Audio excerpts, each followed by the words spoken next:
Alright, so there hasn't really been any appreciable progress today with this machine.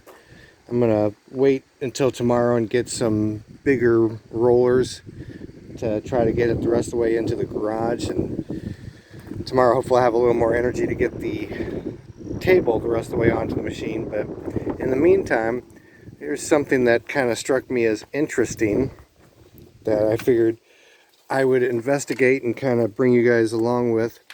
Now, with my electrical background, stuff like this is kind of interesting to me, but may very well not be to other people. But anyways, if you like it, stick around. If you don't, it's not going to break my heart.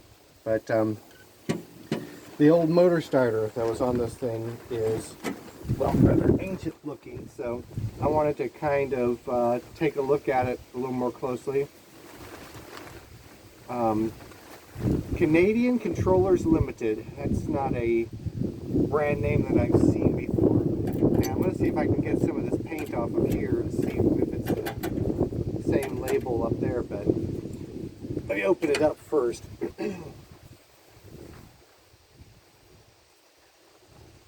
Yeah, Canadian Controllers Limited. Sure enough. Anyways, this is what I was really kind of excited about, is this old style, really old style motor starter. Just the construction of it in general is kind of interesting to me. And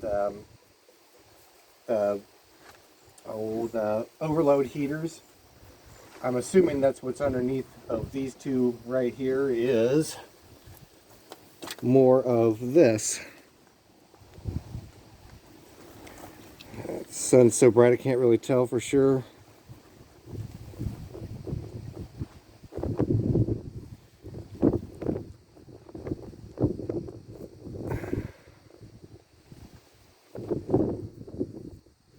So anyways, I figured I'd kind of open this up real quick and see what's what in here.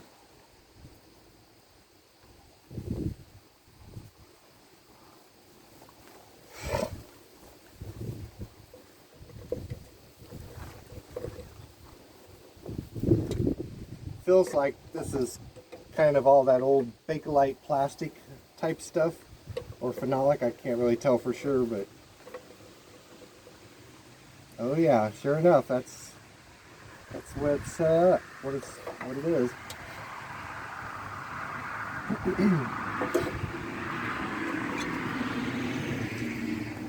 Get you guys off the tripod for a second. Bring you in closer here.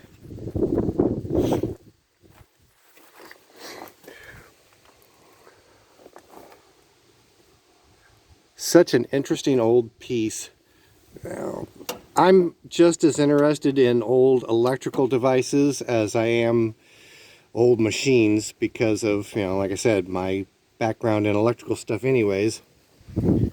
So this is definitely interesting to me.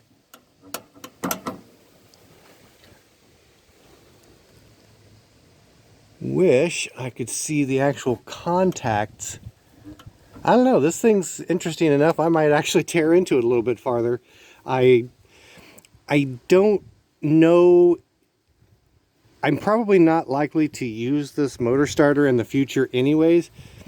What I'm contemplating doing is changing over to a 2 horsepower single phase motor.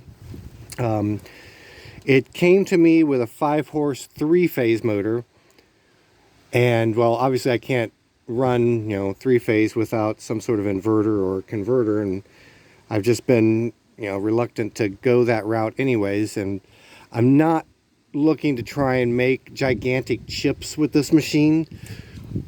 So I think 2 horsepower and maybe slow it down a little bit might be sufficient for my needs. But I mean, we'll see. It's still up in the air. What I'm liable to do is take the 5 horsepower 3 phase motor from this and get an inverter to run it on the Hendy lathe possibly in the future, but we'll see. Anything could happen. But I would love to open this guy up further and see where the actual contacts are.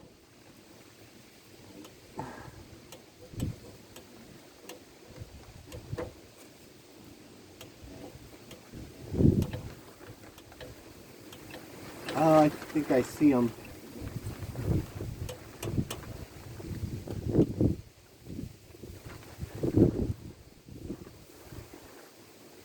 So it looks like there's a pair of contacts on each side here of this pivoting assembly. I don't think you're in the right angle to see it, but I'm kind of wondering if the third leg doesn't go straight through without going through the contactor. I'm kind of curious enough. I'm going to get the multimeter and check on that real quick. I'll go ahead and pause the camera for a minute while I get the meter set up, and I'll bring you guys right back if I can see the pause button to hit the pause button. Okay, let's see if my suspicions hold true here.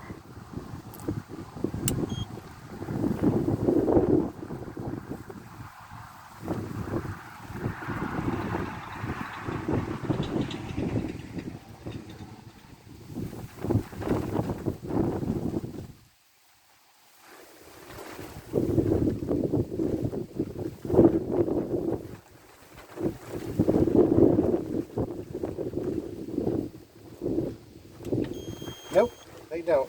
So it looks like there must be another set of contacts right there.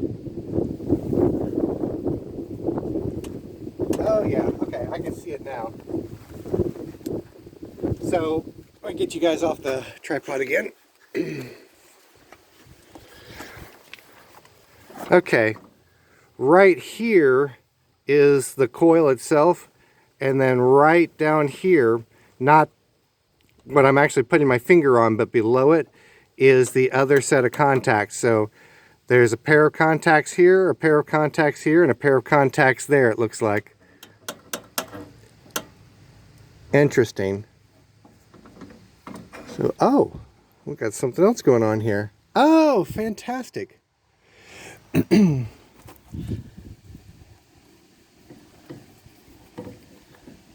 That's the actual contacts.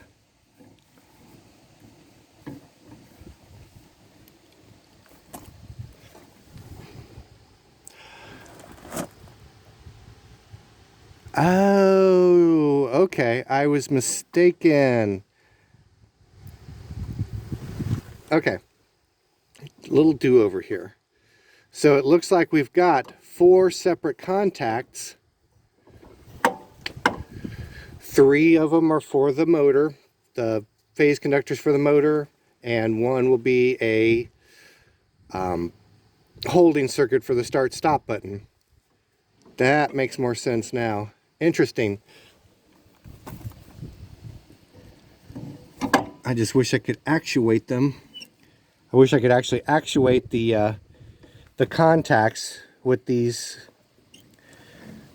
safety devices opened up, but anyways, at least you can kind of see what I'm seeing now. How cool. There, that appears to be the electrical connections of the coil itself. So it looks like this contact here is the holding contact for the coil.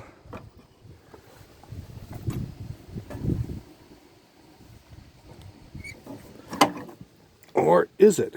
Because that's down here to the heater also. Interesting. No, so that's... Anyways, definitely an interesting setup. I wonder what the coil voltage is on this thing.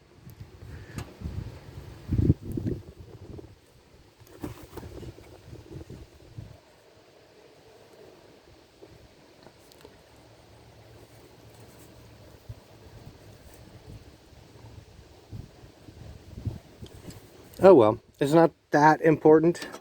It definitely was a curious thing, but anyways,